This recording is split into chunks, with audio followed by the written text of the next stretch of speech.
Our sun is immense, and its energy output enormous. The core of the sun is a scorching 27 million degrees Fahrenheit. Though the sun is 93 million miles from Earth, sunlight is our main source of energy. Energy leaves the sun at the ferocious rate of 5 million tons of matter per second. This goes on day and night, year after year. There are many examples of God's power in nature. The whole universe came about by His Word. Psalm 33:9 says that God spoke and it was finished. He commanded and it stood fast. As one good example, consider our nearest star, the sun. The sun gives off more energy in 1 second than mankind has produced since Adam and Eve. The sun actually provides its energy by nuclear fusion, converting hydrogen into helium on a grand scale. And this is true of all the stars. In our own Milky Way galaxy, we estimate 100 billion stars. And beyond that, in deep space, we see 100 billion more galaxies. One cannot begin to grasp the kind of energy and power that we're talking about, all created by God's Word. The sun heats the earth and it drives all of the weather systems on the earth. Tornadoes, hurricanes, thunderstorms, just plain rain clouds, winds, all of that is driven by the energy coming from the sun.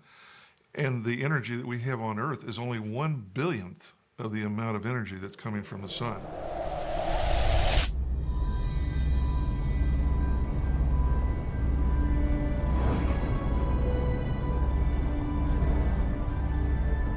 To gain perspective, with the aid of computer animation, let's now travel with the Earth to the sun at 100 times the speed of light.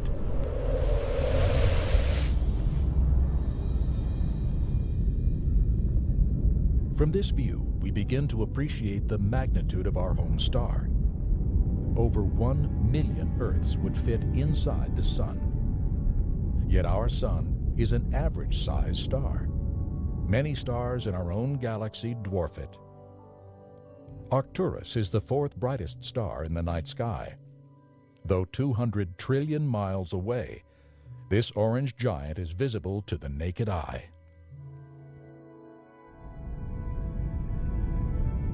By moving our sun next to Arcturus, we can grasp its immensity. Arcturus is 100 times brighter, with a radius 20 times greater than the sun's. Yet even Arcturus appears small when compared with the supergiant Betelgeuse. Betelgeuse has a radius 600 times that of our sun. A reddish star, it shines a remarkable 60,000 times brighter than the sun. However, even Betelgeuse is not the largest star in our galaxy. Several red supergiants in the Milky Way are even larger, some with a radius 1,500 times that of our sun.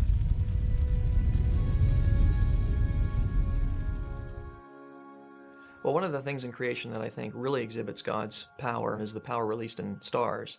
The sun, it releases more energy in 1 second than 1 billion major cities on the earth, if there were 1 billion, would produce in a year. And that's just released in 1 second. You can imagine that. And of course, there are stars that are even more powerful than the sun. And just imagine all that power, all those stars, billions of stars in our own galaxy, billions of stars in other galaxies. And yet the Bible describes the creation of all that energy, all that power with the single phrase, He made the stars also.